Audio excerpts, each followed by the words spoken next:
नमस्कार विद्यार्थी मित्रांनो, आया सिव्हिल सर्व्हिस अकॅडमीमध्ये तुमचं स्वागत आहे। मी अमोल घाटोळे आणि आज जे आहे आपण महत्त्वाच्या न्यूज पाहूया द हिंदूमधल्या। त्यातल्या 3 महत्त्वाच्या न्यूजेस आज पाहूया। काही ज्या होत्या त्या ऑलरेडी आपण बघितलेल्या होत्या।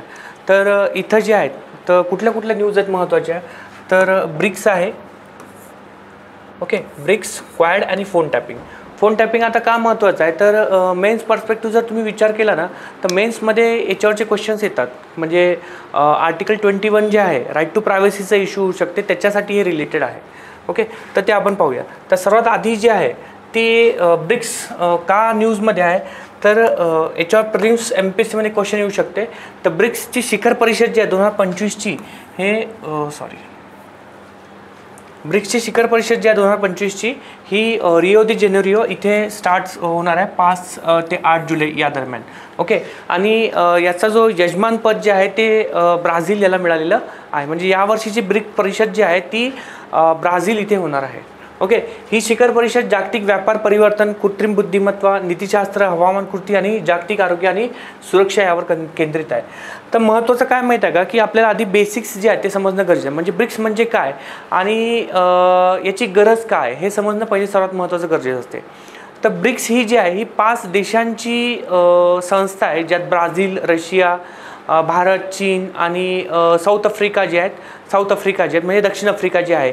आणि एक आंतरराष्ट्रीय ही एक संघटना आहे जी आर्थिक आणि आपण म्हणू शकतो राजकीय सहकार्यासाठी 2001 मध्ये सुरू झाली होती। ओके, आणि 2010 मध्ये याच्यात दक्षिण आफ्रिका म्हणजे साऊथ आफ्रिकाचा समावेश झाला, त्यामुळे यांना ब्रिक्स असं म्हटलं आहे। 2024-25 मध्ये जर विचार केला याच्यात तर नवीन जे हे ॲड झालेले आहेत देश त्याच्यावर क्वेश्चन येऊ शकतो। तर नवीन जे देश झाले आहेत त्याच्यात इजिप्त आहे, इथिओपिया आहे, इराण आहे, UAE संयुक्त अरब इमिरात आहे आणि इंडोनेशिया सामील झालेले आहे। आता हे का महत्त्वाचे आहे तर हे पण समजणं थोडंसं गरजेचं आहे की ब्रिक्स का महत्त्वाचं आणि याचं नाव कोणी दिलं होतं। ओके, तर ब्रिक्स हे जे आहे हे एक जे आहे हे देश एकत्र येऊन जागतिक व्यापार किंवा तंत्रज्ञान, पर्यावरण आणि सुरक्षेच्या क्षेत्रात सहकार्य करतात। त्यामुळे ते ग्लोबल साऊथ म्हणजे काय होते तर विकसनशील देश जे आहे यांचा आवाज जागतिक मंचावर बळकट करतात। ओके, तर ह्या महत्त्वाच्या गोष्टी आहेत। ब्रिक्स म्हणजे मोठ्या वेगाने वाढणाऱ्या देशांचा गट आहे जो एकमेकांना आर्थिक आणि राजकीय मदत करतो आणि पाश्चिमात्य देशांच्या उदाहरणार्थ अमेरिका, युरोप यांच्या वर्चस्वाला आव्हान देतो, असं आपण ब्रिक्स म्हणजे म्हणू शकतो किंवा त्याची डेफिनेशन आपण अशी सांगू शकतो ब्रिक्सची काय। आता ब्रिक्स परिषद जी झाली आहे 2025ची हे कशाबद्दल झाली ते समजणं गरजेचं आहे। तर इथं काय की महत्त्वाचा जर विचार केला तर रिओ दी जेनेरिओ येथील 2025ची परिषद जी आहे ही का आयोजित करण्यात आली तर हे जर समजणं आपल्याला थोडंसं समजणं गरजेचं आहे। इथं काय आहे की यात ब्रिक्स देश जे आहेत ते जागतिक समस्यावर चर्चा करतात, जसे जागतिक व्यापार कसे वाढवता येतील, तसेच इथं बघा जागतिक व्यापार जे आहे ते कसे वाढवता येतील, हा एक पॉईंट आहे। ओके, दुसरा जर विचार केला इथं तर विशेषतः विकसनशील देशांसाठी कृत्रिम बुद्धिमत्ता म्हणजे AI जे आहे त्यांचे नीतिशास्त्र म्हणजे इथिक्स कसे यात आणावे, ते कसे वापरावे आणि कसे नाही याच्यावर फोकस केला जाईल। तसेच हवामान कृती, पर्यावरण, ओके, हवामान कृती म्हणजे क्लायमेटबद्दलच्या ज्या इश्यू आहेत, क्लायमेट ॲक्शन्स त्याच्यावर फोकस केला जाईल। हवामान कृती म्हणजे पर्यावरण संरक्षणासाठी काय करता येईल, ओके, आणि जागतिक आरोग्य आणि सुरक्षा जी आहे त्यात रोग, युद्धामुळे निर्माण होणाऱ्या समस्यांचे जे आहे निराकरण याच्यासाठी ही परिषद जी आहे होणार आहे। ओके, आणि ही एक मोठी बैठक आहे जिथे ब्रिक्स देश एकत्र बसून जगाच्या समस्यावर बोलतात, त्याचे उपाय शोधतात। हा महत्त्वाचा पॉईंट आहे जेणेकरून त्यांचे देश किंवा इतर विकसनशील देश जे आहेत ते मजबूत होतील, हा महत्त्वाचा पॉईंट आहे। आता त्यानंतरचा पॉईंट जर विचार केला आपण की इथं बघितलं आपण कुठले देश जॉईन झालेले आहेत। ओके, त्यानंतर ब्रिक्सचे उद्दिष्ट काय आहे आणि काय महत्त्वाचं आहे। ओके, ब्रिक्सचं उद्दिष्ट आपण विचार केला तर ब्रिक्सची जगात जर विचार केला तर 49.5% लोकसंख्या हे ब्रिक्स देशांमध्येच आहे। आता चायना आणि इंडियाची सर्वात जास्त आहे। दुसरं महत्त्वाचा विचार केला तर GDPचा जर विचार केला तर 40% GDP इथून येतो, G7ला मागे टाकणारा, आणि 26% जागतिक व्यापार इथून होतो, हा महत्त्वाचा आहे। आता यात ब्रिक्सचे उद्दिष्ट काय आहे तर ब्रिक्सचे उद्दिष्ट जर विचार केला तर सर्वात पहिले हे समजणं गरजेचं आहे की ब्रिक्स काय साध्य करू इच्छिते। तर इथं काय आहे की याचा महत्त्वाचा पॉईंट जो तो आर्थिक वाढ आहे। ओके, आर्थिक वाढ करण्याचा आहे. सदस्य देशांमध्ये व्यापार, गुंतवणूक आणि शाश्वत विकासाला चालना देणे. म्हणजे काय की ब्रिक्स काय करतं की देशांना एकमेकांशी व्यापार आणि गुंतवणूक वाढवायची आहे, जेणेकरून त्यांची अर्थव्यवस्था मजबूत होईल, यावर फोकस केला जाते. ओके, जागतिक प्रशासन सुधारणा. ओके, म्हणजे काय जागतिक प्रशासन सुधारणात काय येते तर IMF वगैरे जे आहे, वर्ल्ड बँक यांच्यासारख्या पाश्चिमात्य संस्थांना आव्हान देत बहुध्रुवीय विश्व व्यवस्थेची मागणी केली आहे. ओके, मग याच्यात काय आहे की जसं की IMF झाला आणि वर्ल्ड बँक यासारख्या पाश्चिमात्य संस्थांमध्ये जे आहे विकसनशील देशांचा आवाज जो आहे तो वाढवायचा आहे, सहकार्य करायचं आहे. म्हणजे सहकार्य जर विचार केला, व्यापार किंवा तंत्रज्ञान आणि पर्यावरण आणि सुरक्षेच्या क्षेत्रात जे एकमेकांना मदत आणि सहकार्य वाढवणे हा यांचा मेन फोकस आहे इथं. ओके, मदत करायची. आणि ग्लोबल साऊथ म्हणजे विकसनशील देश, जसं म्हटलं मी तुम्हाला, देशांचे प्रश्न जागतिक मंचावर मांडायचे आहेत. मग वर्ल्ड बँक झाला, IMF झाला, युनायटेड नेशन, इथं ते मांडायचे आहे. तर हा मेन फोकस यांचा आहे. म्हणजे एक इन सिम्पल टर्म्स आपण पुन्हा जर विचार केला तर ब्रिक्स देशांना ब्रिक्स देश काय करतो, एकमेकांना काम करून श्रीमंत आणि मजबूत व्हायचे आहे आणि जगात त्यांचे मत जे आहे जास्त ऐकले जावे याची त्यांची इच्छा आहे. ओके, तर हा महत्त्वाचा पॉईंट इथं तुम्ही म्हणू शकता. त्यानंतर जर विचार केला तर याच्या कुठल्या महत्त्वाच्या प्रमुख संस्था आहेत ते पण आपण इथे बघूया. ब्रिक्सच्या प्रमुख महत्त्वाच्या संस्था कोणत्या कोणत्या आहेत आणि ते कसे काम करतात. तर पहिली जी आहे न्यू डेव्हलपमेंट बँक आहे. आता ही जी न्यू डेव्हलपमेंट बँक जी आहे ही 2014 मध्ये स्थापन झाली होती. न्यू डेव्हलपमेंट बँक ही 2014 मध्ये स्थापन झाली होती. याच्यावर 2015-16 मध्ये UPSCने क्वेश्चन पण विचारले आहे. आणि त्यानंतर त्याचे मुख्यालय कुठे आहे तर ही शांघायमध्ये आहे. ओके, SCOचं जर विचार केला तर बीजिंगमध्ये आहे, हे लक्षात ठेवणं गरजेचं आहे. तर न्यू डेव्हलपमेंट बँकच्या 2014 मध्ये स्थापन झालेली ही बँक ब्रिक्स आणि इतर विकसनशील देशांना रस्ते, रेल्वे, पाणी यासारख्या प्रकल्पासाठी जे आहे ते पैसे देते किंवा मदत करते. आणि याचं मुख्यालय पुन्हा लक्षात ठेवा की शांघाय येथे आहे, इथं क्वेश्चन विचारू शकतात. ओके, त्यानंतर आहे कॉन्टिजेंट रिझर्व्ह अरेंजमेंट, CRA याला आपण असं म्हणू शकतो. कॉन्टिजेंट रिझर्व्ह अरेंजमेंट आर्थिक संकटात असलेल्या देशांना आर्थिक आधार देणारी हे व्यवस्था इथं आहे. CRAचं काम काय, जर एखादा ब्रिक्स देशाला, एखाद्या ब्रिक्समधल्या देशाला म्हणजे मेंबर कंट्रीला जे आहे आर्थिक संकट आले तर ही व्यवस्था त्याला पैसे देऊन म्हणजे CRA जे आहे ते पैसे देऊन मदत करते. ओके, तर हा त्याचा महत्त्वाचा पॉईंट आहे. त्यानंतर ब्रिक्स संसदीय मंच आहे. ब्रिक्स संसदीय मंच काय करतो तर सदस्य देशांच्या संसाधनांमधील संवादाला प्रोत्साहन देते. म्हणजे काय, ब्रिक्स देशाच्या संसदेतील नेते एकमेकांशी बोलतात. भारतात 2026 मध्ये याचे आयोजन जे आहे ते करेल. आणि ब्रिक्स जे आहे बिझनेस फोरम याचा आहे. आता ब्रिक्स बिझनेस फोरम जो आहे याचं काम काय आहे तर व्यापार आणि उद्योगांना जे आहे प्रोत्साहन देण्यासाठी स्पेसिफिकली जर विचार केला तर 5 जुलै 2025 रोजी रिओ दी जेनेरो येथे याची समिट होणार आहे किंवा बैठक ही होणार आहे. तर ह्या महत्त्वाचे पॉईंट्स होते जे लक्षात ठेवणं गरजेचं आहे. ओके, आणि यांची स्वतःची बँक आहे ती आहे NDB bank. Okay, new development bank ही काय करते, आर्थिक मदतीची व्यवस्था करते. CRA आणि बैठकी याच्या होतात. हा एक टोटल जर विचार केला तर त्याचा ब्रिक्सबद्दलचे डिटेल्स मी तुम्हाला सांगितले, ज्यावर काय क्वेश्चन विचारले जाऊ शकतात. ओके, आणि याच्यावर ऑलरेडी विचारलेले पण आहेत. त्यानंतरचा जो क्वेश्चन आहे किंवा टॉपिक जो आहे तो आहे क्वाडचा. आता क्वाड का न्यूजमध्ये होतो ते पण आपण समजून घेऊया की क्वाड जे आहे परराष्ट्र मंत्र्यांनी 1 जुलै 2025 रोजी वॉशिंग्टन DC येथील बैठकीत म्हणजे 1 जुलै 2025 रोजी जे 2 दिवस अगोदर जी त्यांची बैठक झाली आहे ही कुठे झाली, वॉशिंग्टन DC इथे झाली आहे. आता यात काय झालं तर क्वाडच्या परराष्ट्र मंत्र्यांनी, क्वाडची जी पण समिट होते त्यात सहसा परराष्ट्र मंत्री असतात. ओके, इथं जर तुम्ही बघितलं तर S जयशंकर जे आहेत परराष्ट्र मंत्री आहेत, त्यांनी एकत्र येऊन 22 एप्रिल 2025 रोजी ज्या पहलगाम दहशतवादी हल्ला जो झाला होता ज्यात अराउंड 26 लोक ज्याथे मारले गेले होते, मुख्यतः पर्यटक जे मारले होते, त्याचा निषेध केला आहे. ओके, आणि म्हणून हे न्यूजमध्ये होतं. आणि त्यांनी संयुक्त निवेदनात दहशतवाद विरोधी जे आहे आपले वचन जे आहे ते दृढ केले आहे आणि म्हणून हे न्यूजमध्ये होतं, मारले गेले आणि त्यांचा संयुक्त निवेदनात त्यांचा निषेध त्यांनी केला आहे. आता इथं महत्त्वाचं काय आहे की पुन्हा क्वाड काय हे समजणं गरजेचं आहे. ओके, इथं महत्त्व काय दर्शवते की हे दर्शवते की क्वाड फक्त समुद्री किंवा आर्थिक मुद्द्यांपुरते मर्यादित नाही तर दहशतवादासारख्या जागतिक समस्यांवरही एकत्र काम करते. ओके, मग क्वाडचं मूल काम काय आहे? क्वाड देश जे आहे ते दहशतवादाला आंतरराष्ट्रीय धोका मानतात. ओके, आणि त्याला सामोरे जाण्यासाठी जे आहे एकजुटीने काम करतात. मग क्वाड म्हणजे काय? पुन्हा एकदा सांगतो, क्वाड हा जो आहे हा 4 देशांचा समूह आहे. आणि हे 4 देश कुठले आहेत? त्याच्यात भारत आहे, अमेरिका आहे, जपान आहे आणि ऑस्ट्रेलिया आहे. हा एक अनौपचारिक गट आहे. आणि हे देश जे आहेत ते लोकशाही व्यवस्था असलेले हे सगळे देश आहेत. म्हणजे सगळीकडे जे आहे ते डेमोक्रेसीज आहे. मग तो भारत असू द्या, अमेरिका असू द्या, जपान असू द्या किंवा ऑस्ट्रेलिया असू द्या. आणि हे एकत्र येऊन इंडो पॅसिफिक क्षेत्र, स्पेसिफिकली हिंदी महासागरात जर विचार केला आणि प्रशांत महासागरात जर विचार केला, शांतता, स्थैर्य आणि समृद्धी वाढवण्यासाठी हे काम करतात. ओके, आणि क्वाड जी आहे ही कोणतीही लष्करी युती नाही. ओके, हा महत्त्वाचा पॉईंट आहे. तर एक हा संवाद मंच आपण असं म्हणू शकतो, जिथे हे देश एकमेकांशी जे आहे ते चर्चा करतात. ओके, याचा हा महत्त्वाचा पॉईंट हा आहे की अनौपचारिक लष्करी युती नाही, तर क्षेत्रीय आणि जागतिक आव्हानांना सामोरे जाण्यासाठी रणनीतिक संवाद आणि सहकार्याचा हा मंच आहे. ओके, इथं तुम्ही बघू शकता. सॉरी. ओके, हे इथं.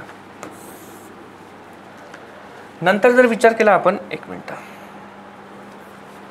तर ऐतिहासिक पार्श्वभूमी म्हणजे हा सुरुवात कुठून झाली याची, काय झालं, तर हे पण समजणं थोडंसं गरजेचं आहे. क्वाड का तयार झाले, तर याचा उगम केव्हापासून झाला, तर 2004 मध्ये. का झाला होता? 2004 मध्ये जे आहे हिंदी महासागरात सुनामी आली होती आणि नंतर या देशांनी या आपत्ती निवारण्यासाठी जे एकत्र काम करू शकतो किंवा एकत्र काम केले होते. आणि यातूनच त्यांना समजले की एकत्र काम केल्याने मोठी आव्हाने जे आहे ते सोडवता येतात. ओके, आणि औपचारिक स्वरूप केव्हा झाला, तर 2007 मध्ये. का झाला, तर इथं जर विचार केला तर जपानचे तेव्हाचे जे पंतप्रधान जे होते शिंजो आबे यांनी किंवा आबे आपण म्हणू शकतो, यांनी मुक्त आणि खुल्या इंडो पॅसिफिकसाठी सामायिक दृष्टीवर जोर दिले होते. ओके, तर शिंजो आबे जे आहे यांनी काय केलं की मुक्त आणि खुला इंडो पॅसिफिक ही संकल्पना जी आहे ती यांनी इथं मांडली होती. याचा अर्थ या क्षेत्रात सर्व देशांना स्वातंत्र्याने व्यापार आणि नेव्हिगेशन करता यावे आणि कोणत्याही एका देशाचा दबदबा किंवा दबाव इथं नसावा, त्याच्यासाठी हे सगळे एकत्र आले. त्यानंतर 2017 मध्ये याचं जे आहे ते पुनरुज्जीवन झालं होतं आणि काही काळ निष्क्रिय राहिल्याने 2017 मध्ये याचं पुन्हा पुनरुज्जीवन झालं, ज्यात काय चीनच्या इंडो पॅसिफिकमधील आक्रमक कारवायामुळे, उदाहरणार्थ जर विचार केला तर साऊथ चीन जे आहे, याच्या अगोदर पण आपण करंट अफेअरमध्ये बघितलं होतं, तर व्हिएतनामसोबतचा त्यांचा इश्यू आहे आणि हाँगकाँगसोबतचा पण त्यांचा इश्यू आहे. तर दक्षिण चीन समुद्र जो आहे, साऊथ चायना सी जो आहे, या देशांनी पुन्हा एकत्र येऊन क्वाडला सक्रिय केले होते. ओके, तर क्वाडचा जन्म जो आहे हा क्षेत्रीय शांतता तसेच सुरक्षा आणि सहकार्यासाठी झाला. विशेषतः जेव्हा एखाद्या देशावर किंवा क्षेत्रावर नियंत्रण ठेवण्याचा प्रयत्न करतो तेव्हा हा काम करतो. ओके, तर मग क्वाड काय करते हे समजलं असेल तर इंडो पॅसिफिक जे आहे म्हणजे सर्व देशांना समुद्री मार्गावर मुक्तपणे प्रवास आणि व्यापार जे आहे करता यावा यासाठी काम करते. यात आंतरराष्ट्रीय समुद्री कायद्याचे पालन होणे गरजेचे आहे, तसेच समुद्र सुरक्षा. ओके, इथं जर विचार केला, समुद्र सुरक्षा जर विचार केला तर समुद्री डाकू, बेकायदेशीर मासेमारी, प्रादेशिक वाद यासारख्या धोक्यांना सामोरे जाण्यासाठी सहकार्य मजबूत करते. ओके, तर हा महत्त्वाचा पॉईंट आहे. नंतर जर विचार केला तर आर्थिक सहकार्य करते का, तर हो, आर्थिक सहकार्य किंवा आर्थिक विकासासाठी पण सोबत आहे. जसं की सेमीकंडक्टर, 5G आणि महत्त्वाच्या ज्या खनिजांसाठी जे आहे हे पुरवठा साखळी जी आहे मजबूत करण्याचं काम करते, जेणेकरून काय होईल की कोणत्याही एका देशावर जर आपण विचार केला तर अवलंबून राहावे लागू नाही, याच्यावर हा फोकस करते. तसंच दहशतवाद विरोधीवर पण हा काम करते. तर दहशतवादी हल्ल्याचा निषेध आणि त्यात सामोरे जाण्यासाठी जे आहे सहकार्य करते. उदाहरण जर विचार केला तर 22 एप्रिल 2025 रोजी पहलगाम जे आहे म्हणजे जम्मू काश्मीरमध्ये जो हे झाला होता, येथील दहशतवादी हल्ल्याचा जो आहे क्वाड मंत्र्यांनी निषेध केला. हा महत्त्वाचा पॉईंट तुम्ही इथं लक्षात ठेवू शकता. ओके, त्यानंतर महत्त्वाचं आणखी काय तर आपत्ती प्रतिसाद आणि मानवी सहाय्य पण इथं प्रोव्हाइड करते. तर कसं तर सुनामी, भूकंप यासारखे ज्या नैसर्गिक आपत्तींमध्ये जे आहे मदत आणि पुनर्वसन करण्याचं काम जे आहे हे क्वाड करते. ओके, तंत्रज्ञान आणि पायाभूत सुविधावर पण हा फोकस करते, जसं की महत्त्वाचे खनिजं जे आहेत, सेमीकंडक्टर आणि 5G तंत्रज्ञानासाठी सुरक्षित आणि वैविध्यपूर्ण पुरवठा साखळी प्रोत्साहन करण्याचं पण हे काम करते. ओके, तर ह्या काही महत्त्वाच्या पॉईंट होत्या की जे तुमच्या लक्षात ठेवणं गरजेचे आहेत आणि समजणं गरजेचं आहे क्वॅडबद्दलच्या. त्यानंतरचा जो टॉपिक आहे न्यूज जी होती ते फोन टॅपिंगबद्दलची होती. आता फोन टॅपिंग काय आहे यापेक्षा हे का महत्त्वाचं आहे हे समजणं गरजेचं आहे आणि त्यासाठी आपण पहिले फोन टॅपिंग म्हणजे काय हे समजणं गरजेचं आहे. ओके, म्हणजे फोन टॅपिंग म्हणजे काय, तर एखाद्या व्यक्तीचे किंवा एखाद्या व्यक्तीचा फोन किंवा फोन कॉल्स किंवा मेसेजेस जे आहेत ते गुप्तपणे ऐकणे आणि रेकॉर्ड करणे. सामान्यतः काय होते की सरकार किंवा तपास यंत्रणेद्वारे हे गुन्हे उघडकीस आणण्यासाठी किंवा राष्ट्रीय सुरक्षिततेसाठी जे आहे ते हे केले जाते. पण यामुळे गोपनीयतेच्या म्हणजे प्रायव्हसीच्या अधिकाराचा जो आहे प्रश्न निर्माण होतो. गोपनीयतेचा म्हणजे काय, right to privacy Puttaswamy judgment त्यासाठी होती. कारण काय, तर कारण कोणालाही आपली खाजगी बोलणी ऐकली जावी असे वाटत नाही. ओके, मद्रास उच्च न्यायालय म्हणजे आता न्यूजमध्ये काय होतं ते पुन्हा बघू आपण की मद्रास उच्च न्यायालय जे आहे निर्णय यांनी 2 जुलै 2025 रोजी निर्णय दिला होता. हा का दिला, तर मद्रास उच्च न्यायालयाने काय केलं की 2011 जे आहे केंद्रीय मंत्रालयाने specifically MHA ministry of home affairs जे आहे चेन्नईतील रहिवासी आणि तत्कालीन एव्हरॉन एज्युकेशन लिमिटेडचे जे हे होते व्यवस्थापक संचालक पी किशोर, ओके, यांच्या विरोधात लाचखोरी प्रकरणात CBIने तपासल्या फोन टॅपिंगला आदेशाला रद्द केले आणि म्हणून हा जो आहे हा न्यूजमध्ये होता. हा सर्वात महत्त्वाचा पॉईंट आहे की का करण्यात आला आणि का न्यूजमध्ये होतं. फोन टॅपिंगबद्दलचे आपले बाकीचे जे डिटेल्स आहे ते समजणं गरजेचं आहे, पण याच्यासाठी काय समजणं गरजेचं आहे ते आपण थोडंसं समजून घेऊया. ओके, तर त्याच्यासाठी काय महत्त्वाचं आहे, तर इथं आपण सुरुवात कुठून झाली तर भारतात याला टेलिग्राफ कायदा 1885 सारख्या कायदेशीर चौकटीद्वारे नियंत्रित केले जाते. मग आता हे नियंत्रित कसं केले जाते आणि काय करावे लागते हे थोडंसं समजून घेऊयात. ओके, तर इथं काय की एखाद्या विषयाला त्याच्या मूळ गोष्टीपर्यंत समजून घेणे हे पण गरजेचं असते आणि त्याच्यासाठी आपण काय करू की फोन टॅपिंग म्हणजे काय आणि त्याच्यावर काय काय महत्त्वाचे हे आहेत ते आपण थोडंसं समजून घेण्याचा प्रयत्न करू. आता फोन टॅपिंग का केला जातो, ओके, याचा उद्देश काय हे आधी समजून घेऊयात. तर गुन्हेगार जे पकडणे किंवा दहशतवाद रोखणे किंवा राष्ट्रीय सुरक्षेचे रक्षण करणे. उदाहरण जर विचार केला तर जर एखादा व्यक्ती बेकायदेशीर कृत्य जर करत असेल, उदाहरणार्थ लाचखोरी करत असेल, तर त्याचे कॉल्स जे आहेत ऐकून पुरावे मिळवले जाऊ शकतात. ओके, तर मद्रासचं प्रकरण काय तेच आहे. तर पी किशोर जे आहे यांच्यावर लाचखोरीचा जो हा आरोप होता म्हणून त्यांचे फोन जे आहे टॅप केले गेले. पण फोन टॅपिंगला कायदेशीर नियम लागतात आणि ते का लागतात हे पण समजून घेऊया. तर सर्वात पहिला आहे की गोपनीयतेचा अधिकार, आर्टिकल 21. ओके, तर भारतात जर विचार केला तर आर्टिकल 21 जे म्हणजे भारताच्या संविधानाच्या कलम 21 नुसार जर विचार केला तर प्रत्येक व्यक्तीला जे आहे तो गोपनीयतेचा मूलभूत हक्क आहे किंवा अधिकार हा आहे आणि फोन टॅपिंगमुळे हा अधिकार धोक्यात येऊ शकतो. हा पहिला पॉईंट इथं महत्त्वाचा आहे की जो तुम्ही लक्षात ठेवणं गरजेचं. संविधानाच्या कलम 21 अंतर्गत गोपनीयतेच्या अधिकाराशी संबंधित महत्त्वाचे प्रश्न उपस्थित करते. ओके, आता इथं समजून घेऊया की याच्यासाठी कुठले कुठले कायदे आहेत. तर इंडियन टेलिग्राफ कायदा जो आहे म्हणजे भारतीय फोन टॅपिंगसाठी कायदेशीर चौकट आहे. भारतीय टेलिग्राफ कायदा आहे 1885चा. ओके, तर याचा कलम जे आहे ते कलम 5 क्लॉज 2 आपण असं म्हणू शकतो. याच्यातले काही महत्त्वाचे पॉईंट्स आहेत. तर फोन टॅपिंग फक्त विशेष परिस्थितीतच करू शकतो, म्हणजे की उदाहरणार्थ राष्ट्रीय सुरक्षा, त्यानंतर सार्वजनिक व्यवस्थावर जर काही प्रॉब्लेम असेल तर, आणि गृहसचिवाची परवानगी घेतल्याशिवाय म्हणजे परवानगीनेच हे केली जाऊ शकते. ओके, जर गृहसचिवाची परवानगी नसेल तर तुम्ही नाही करू शकत. हा सर्वात महत्त्वाचा पॉईंट आहे. त्यानंतर काय टेलिग्राफ नियम आहे 1951चा. ओके, ते पण आपण पाहूया की 1951चा त्याच्यात काही नियम होते. ते आहे 419A. हा 419A काय आहे आपण ते पण आता थोडंसं बघूयात. हे दोन्ही जे आहेत इथं आहे 1951चा. याच्यात काय महत्त्वाचं आहे काय ते समजून घेऊया. तर टॅपिंगचे रेकॉर्ड ठेवले जावे आणि 60 दिवसात समितीने त्याचे पुनरावलोकन करावे. हा जो आहे ह्याच्यात सांगितलं. फोन टॅपिंग प्रक्रियात्मक संरक्षण प्रदान करते. यामध्ये हे काय की as per the telegraph act जो आहे, नॉट टेलिग्राम सॉरी, ओके, 1951 नियम 419A परवानगी कोणाची घ्यावी लागते, तर इथं परवानगी जी आहे ते गृहसचिवाकडून पूर्व मंजुरी घेणं गरजेचं आहे आणि 60 दिवसाच्या आत उच्चस्तरीय समितीद्वारे इंटरसेप्शन आदेशांचे पुनरावलोकन करणे गरजेचं आहे. याच्यात पारदर्शकता असणं गरजेचं आहे आणि जबाबदारीसाठी रेकॉर्ड ठेवणे गरजेचे आहे. ओके, तर हा महत्त्वाचा पॉईंट आहे. आता माहिती तंत्रज्ञान कायदा पण याच्यात येतो. ओके, म्हणजे काय, माहिती तंत्रज्ञान कायदा 2000चा आहे, कलम 69. जसं की ईमेल, मॅसेजेस हे पण राईट टू प्रायव्हसी अंतर्गत येतात ना. तर जसं ईमेल झाले, मॅसेजेस झाले, यासारख्या इलेक्ट्रॉनिक जे वस्तू आहेत त्यांचे टॅपिंग नियंत्रित करते. ओके, तर हा एक महत्त्वाचा पॉईंट आहे. ओके, तसंच जर विचार केला तर याच्यासाठी काही इम्पॉर्टंट जजमेंट पण आहे. तर ते कुठले आहेत, तर PUCL versus union of India case. ही खूप महत्त्वाची केस आहे. PUCL versus union of India case म्हणजे काय, people's union for civil liberties versus Bharat सरकार. 1996ची जी हे केस होती.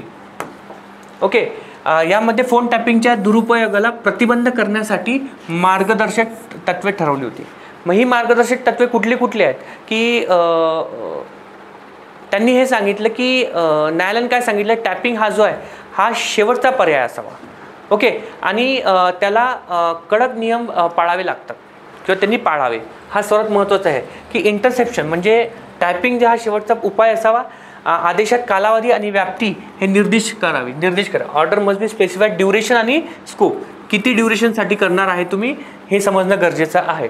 ओके, तसंच जर विचार केला तर आदेशात कालावधी आणि व्याप्ती आहे, तसंच पुनरावलोकनाचे समितीचे पालनाची देखरेख करावी. हा महत्त्वाचा पॉईंट आहे.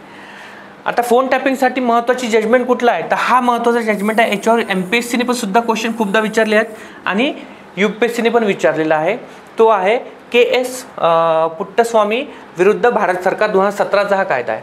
तो गोपनीयतेचा अधिकार हा मूलभूत अधिकार आहे आणि मूलभूत आहे आणि टॅपिंग कायदेशीर आणि न्यायालयीन असावे. आणि मद्रास उच्च न्यायालयाचा जर आपण विचार केला तर इथं आहे ना की टॅपिंगसाठी हे केलेलं आहे की आर्टिकल 21चं इथं काय होते, आपण म्हणू शकतो की उल्लंघन इथं होतं.